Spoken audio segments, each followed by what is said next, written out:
Bom, Rui, em primeiro lugar, por gentileza, queria uma dedicatória no livro. Acho importante, porque os livros são para serem guardados nas estantes e no coração. Então, nós acabamos... Obrigado. Vou botar só um pouquinho mais alto. Isso. Então, por favor, depois, uma dedicatória. Nós somos recebidos nessa casa com tanta cordialidade, com tanta simpatia, com tanto amor. E desde o momento que nós entramos pelo portão principal, nós vamos sentindo gradativamente essa vibração, essa sintonia, essa dedicação, esse empenho de uma casa que já existe há tantos anos e que, além disso, abriga em seu seio uma instituição tão importante, de irmãos tão especiais, que tanto nos fazem aprender, principalmente através do amor. Cabe a mim, então, oferecer a todos vocês também um cordial boa noite. Boa noite. Eu tinha em mente algo para iniciar, mas depois da fala da nossa irmã Maristela, sobre esse irmão que fez essa mensagem, esse depoimento, esse testemunho,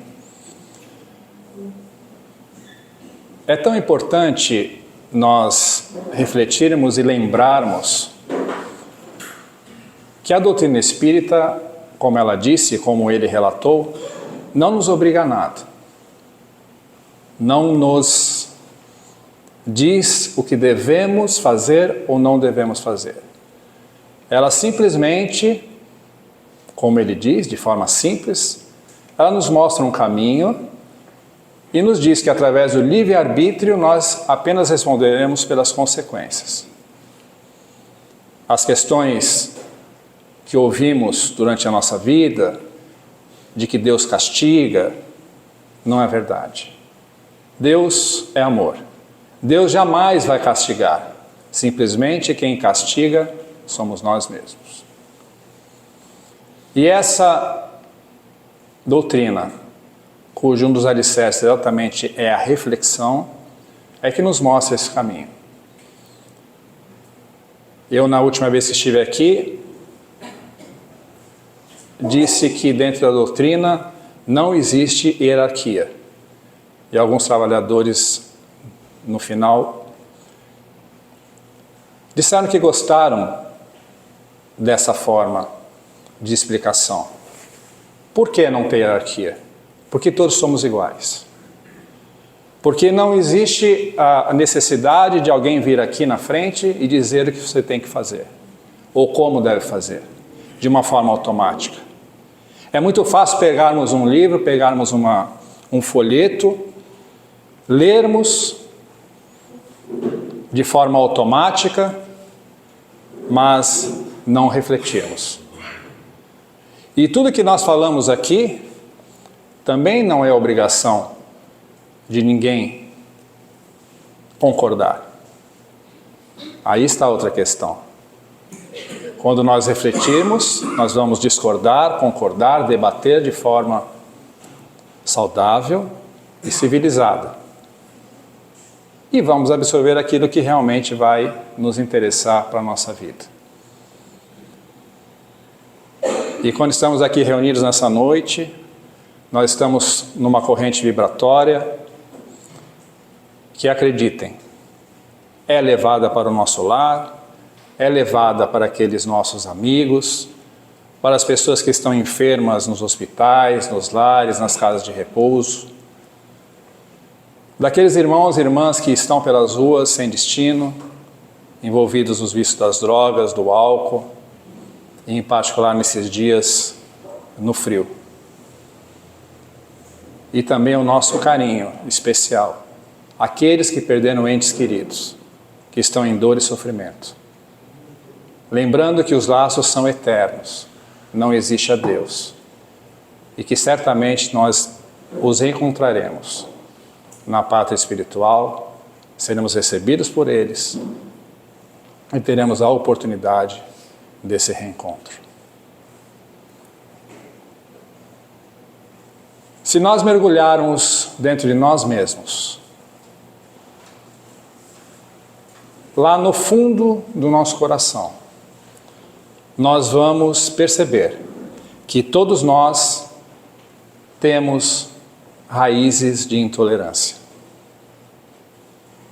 E eu digo todos nós, sem exceção, para que não seja uma fala de apontar o dedo a alguém ou a determinado grupo, mas como uma reflexão.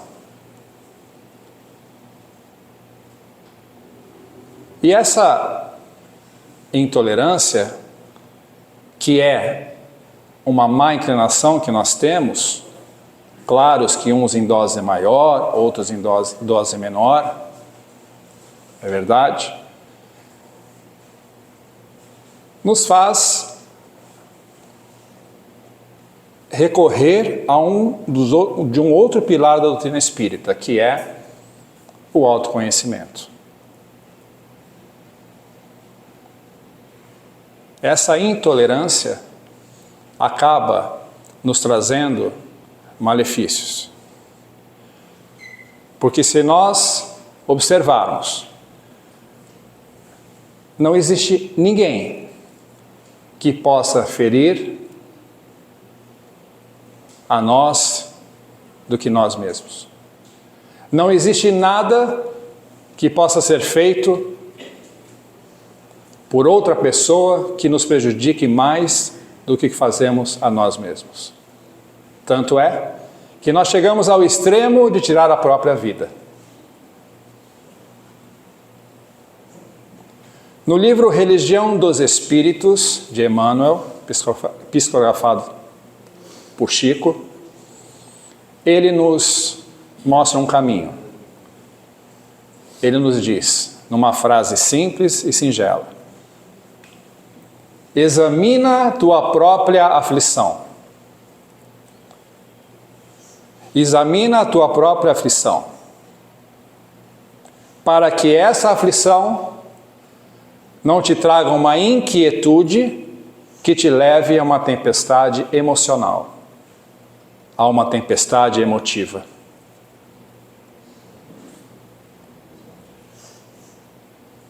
Porque quando se fala de aflição, nós falamos das aflições que são consoladas por Jesus do nosso dia a dia.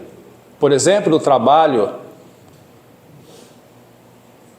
de alguém da casa, de um trabalhador mediúnico, que às vezes recebe uma ingratidão, de uma mãe que sofre com um filho. Essas aflições, elas serão consoladas por Jesus.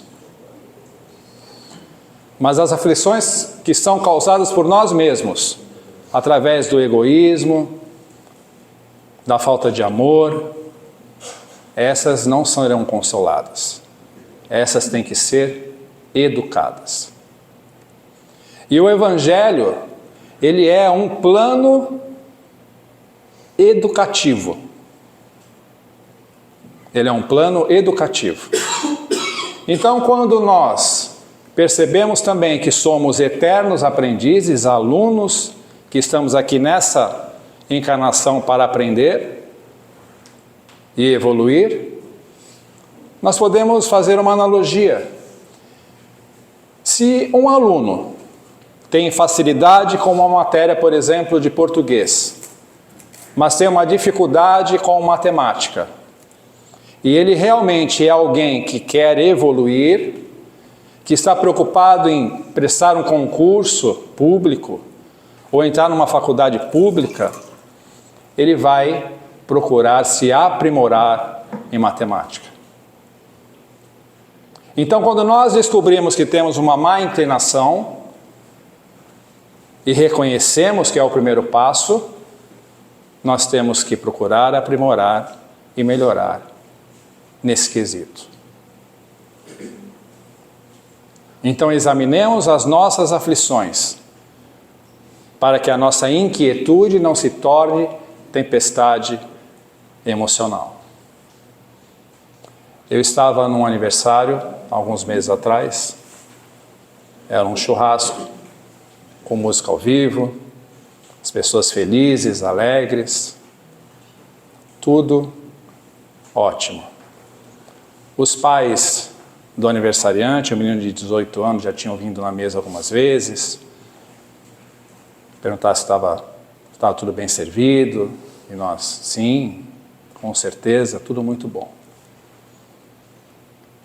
E quando o grupo musical se despediu, havia um DJ. E até então, as músicas que estavam sendo tocadas eram músicas de boa qualidade.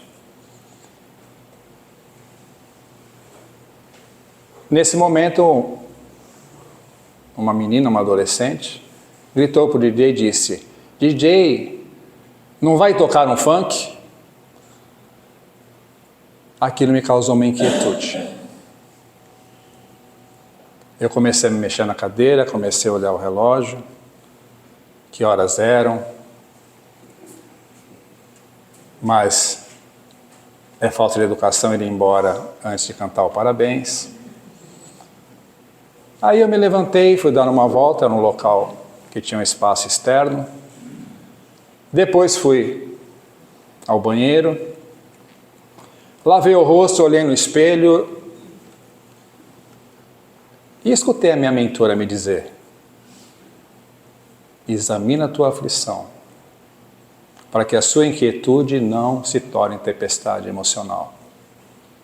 Você não estudou? Então vai lá e agora aplique.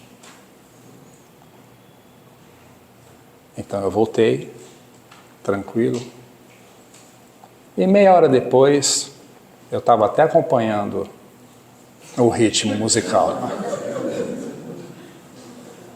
Porque eu não deixei que essa inquietude me fizesse mal e me criasse uma tempestade emotiva ao ponto de, por exemplo, eu ir embora. Mas que intolerância é essa? Cada um gosta daquilo. Né? Então, eu cito esse exemplo porque durante o dia nós todos aqui temos vários momentos de inquietude. Às vezes nós vamos pagar uma conta e nós estamos com pressa, mas quem está lá no caixa não está com pressa. E nós ficamos inquietos, está demorando, aí fica batendo papo e eu estou aqui com pressa. Então a gente passa isso durante o dia por várias vezes. Então essa inquietude não pode fazer com que nós cheguemos a essa tempestade emocional que ocorre hoje todos os dias, nós assistimos, que acaba levando à própria barbárie. Muitas pessoas passam 3, 4 dias acampadas num ginásio esperando abrir a bilheteria para comprar ingresso para um show internacional, mas se forem num posto de saúde esperarem meia hora, querem quebrar o posto de saúde inteiro. Até a coitada da moça que faz a limpeza leva a culpa. Essa inquietude, essa intolerância, que faz com que nós cheguemos ao extremo. A violência, inclusive. Mas, mediante isso, nós temos que refletir sobre algo que Deus fez na natureza, que chama-se diversidade. Eu trabalhei em Salvador durante 1 ano e meio, e antes de eu ir, quando o colega vinha embora para que eu ficasse no lugar dele, ele me disse: olha, vai em tal restaurante e pede uma moqueca de peixe. Lá é espetacular. Depois de uns dias eu fui naquele restaurante, o garçom veio e eu pedi, eu queria comer, experimentar a moqueca de peixe. Mas qual peixe o senhor quer? Tenho esse, aquele, tal. Eu falei: não, eu não conheço. Me escolha para mim aquele melhor opção que você acha, que para mim está bom. Aí eu fiquei pensando, se a natureza fez tantos tipos de aves, de espécies, de plantas, de flores, por que nós queremos que os seres humanos sejam todos iguais? Por que nós não respeitamos essa diversidade? E essa intolerância à diversidade que tem trazido tantos conflitos à nossa sociedade. Ah, mas eu não sou intolerante. Basta que aquilo tudo que você tem como conceito na sua vida, de pensamento, do que viveu, da sua criação, ou daquele dia a dia, das pessoas que você convive, você vê algo diferente daquilo, você já cria a sua inquietude. Porque é diferente daquilo que eu penso, do que eu acho. E aquilo me traz um desconforto.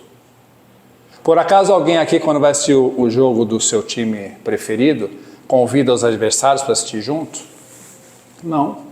Nós convidamos aqueles que torcem para o mesmo time, porque sentimos mais confortáveis assim. Aí é que vem os desafios. Jesus, quando foi encarnar, vamos imaginar, Rui, a egrégora de espíritos de luz elevado que estavam ali ao seu redor, que ele poderia ter escolhido para encarnarem com ele, por exemplo, como os 12 apóstolos. Ou talvez 3, 4 mil irmãos que encarnassem na mesma época para que facilitassem a vida dele. Mas não. Vieram homens com defeitos, homens simples, um o traiu, o outro o negou, e assim por diante. Para mostrar a nós e mostrar ao mundo que nem para ele foi fácil, muito pelo contrário. E por que nós queremos fugir dos desafios de poder enfrentar o diferente? De procurar compreender ao outro.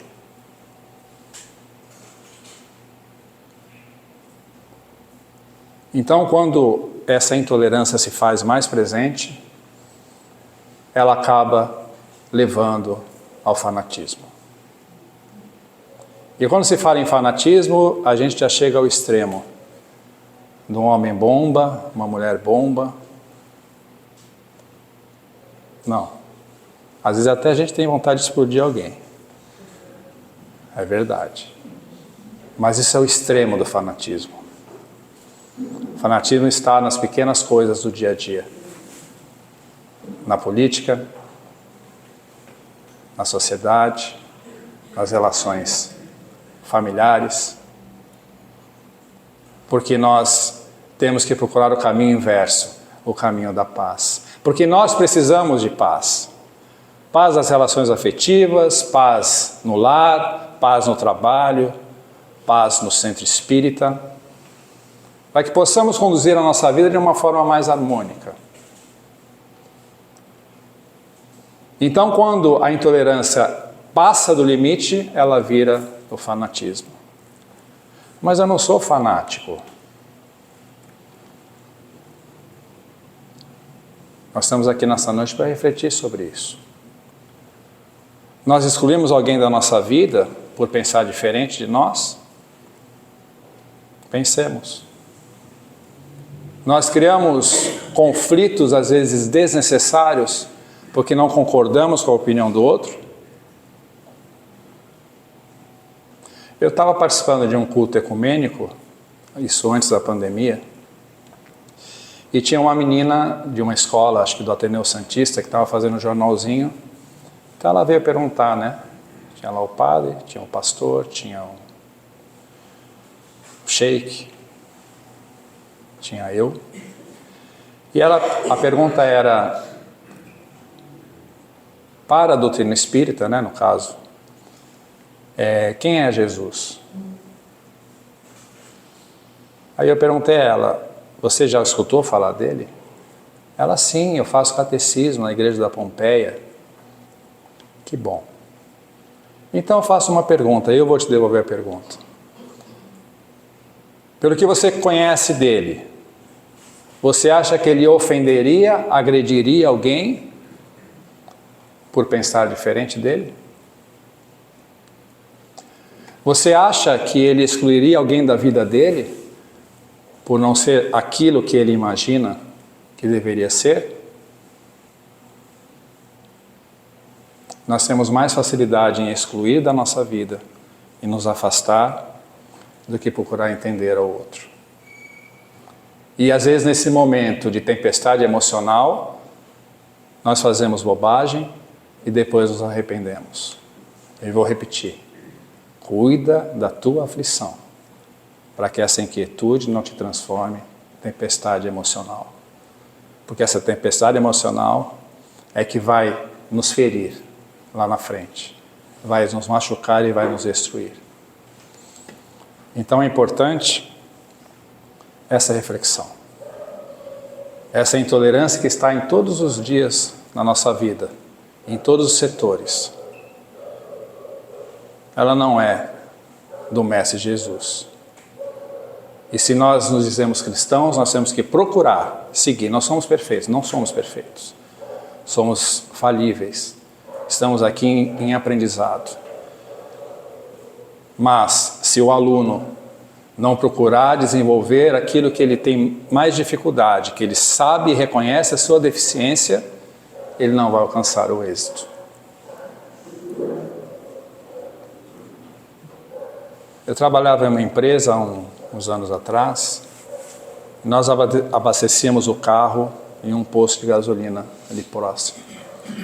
E naquele posto havia um frentista, um rapaz muito educado, acima da média, que antes de abastecer o carro, ele vinha com todos, dava a mão, perguntava como estava, dava o bom dia, boa tarde, como estava a sua família, algo realmente fora da curva.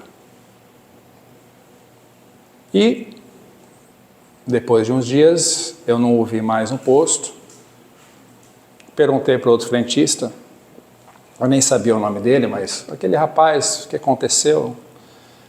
Ele teve um problema de saúde e está afastado. Bom, passaram-se mais algumas semanas, nada. Como aquele posto tem uma loja de conveniência, eu perguntei para a gerente do posto sobre ele. Ela falou assim, vem aqui um pouquinho. Você não sabe o que aconteceu. Ele foi abastecer o carro de dono de uma transportadora. E ele passou R$1 ou R$2 a mais. Era R$100, ele botou R$102, alguma coisa assim. O homem estava aqui na conveniência para pagar e ele veio e disse, olha, me desculpe, passou um pouquinho, deu R$102. E aquele homem ofendeu ele dos mais baixos impropérios que se possa imaginar, ela me contando. Ofendeu ele da forma mais agressiva, só não chegou à agressão física, inclusive usando termos racistas, já que ele é de cor negra. Aquele rapaz estava saindo de uma depressão. Ele tinha voltado a trabalhar. E quando ele foi ofendido daquela forma, daquela maneira, ele desabou novamente. Então ele estava afastado porque a depressão voltou e voltou mais forte ainda. Tinha um outro gerente amigo de uma outra empresa, eu comentei com ele porque ele também conhecia. Nós voltamos, pegamos o endereço dele e fomos na casa dele lá no caminho São Sebastião. Uma casa simples, onde ele mora com a mãe. Chegamos lá, a mãe dele abriu a porta, uma senhora visivelmente sofrida da vida. Nós perguntamos sobre ele, aí já sabia o nome, Valmir. E ela disse, ele está ali no quarto, ele não sai do quarto. Nós adentramos, fomos lá, ele estava realmente em estado lastimável, conversamos, fomos tentando ajudá-lo. Esse outro irmão depois começou a mandar uma cesta básica para eles, era ele e a mãe, doente a mãe, precisando do emprego para sustentar e ajudar a mãe. E depois de um tempo ele foi melhorando, ele voltou a trabalhar no posto do mesmo dono, mas num outro posto. Olha só, o que uma palavra pode causar ao outro, porque nós não sabemos o que se passa na vida do outro. Nós não sabemos. Nós não sabemos por que vocês estão aqui hoje, quais são as suas aflições, angústias, medos, conflitos, preocupações. E é por isso que tem uma mensagem tão importante que diz que a gentileza e o tratar bem ao outro é uma forma de caridade. Esse homem que foi muito infeliz, e a gente pede que os bons espíritos possam iluminá-lo para que ele possa ainda alterar essa forma de tratar os outros, que ele melhore. E ao Valmir, que ele seja muito feliz, que ele possa superar cada vez mais e que não encontre mais pela sua frente alguém que possa humilhá-lo dessa maneira. Isso também eu quero levar como reflexão. Muito cuidado. Um sorriso nosso pode melhorar o dia de alguém. Um bom dia, uma boa tarde, uma boa noite, um abraço, uma palavra. Mas a palavra tem poder. É por isso que nós temos que tratar todos com gentileza, com educação, com cordialidade. Não importa quem. Até os nossos inimigos. Até os nossos inimigos. Porque em algum momento lá na frente, nós vamos ver que a nossa vibração não chegou lá embaixo. Nós não tivemos um nível vibracional sereno. E a vida vai nos mostrar que esse foi o melhor caminho. E como a nossa irmã Maristela também aqui agradeceu, eu também quero concluir essa nossa reflexão da noite agradecendo. Obrigado, Senhor, pelo que nos deste e pelo que nos dá. Obrigado, Senhor, pelo pão, pelo ar, pela paz. Obrigado, Senhor, pelos olhos que tenho, que podem contemplar as belezas no altar da natureza, que fitam o céu, a terra e o mar, que acompanham a ave fagueira voando ligeira, cortando um céu de anil, e se detém nas terras verdes cobertas com flores salpicadas em tonalidades mil. Mas diante dessa minha visão, pelos cegos eu faço uma oração. Porque sei que depois de tanta dor, quando chegarem em teu reino de amor, eles também enxergarão. Obrigado, Senhor, pelos meus ouvidos, que me foram dados por Deus. E assim posso ouvir o tamborilhar da chuva no telheiro, a melodia do vento batendo nos ramos do salgueiro e as lágrimas nos olhos daqueles que choram pelo mundo inteiro. Mas diante da minha capacidade de ouvir, pelos surdos eu quero te pedir. Porque sei que depois de tanta dor, quando chegarem em teu reino de amor, eles também ouvirão. Obrigado, Senhor, pelas minhas mãos, mas pelas mãos que oram, que aram, que semeiam, mãos que embalam um filho alheio sem receio, que fazem cirurgias, lindos versos e nos trazem psicografias. Obrigado, Senhor, pelos meus pés, que se levantam e caminham sem reclamar, e aqui nessa noite assim pude chegar.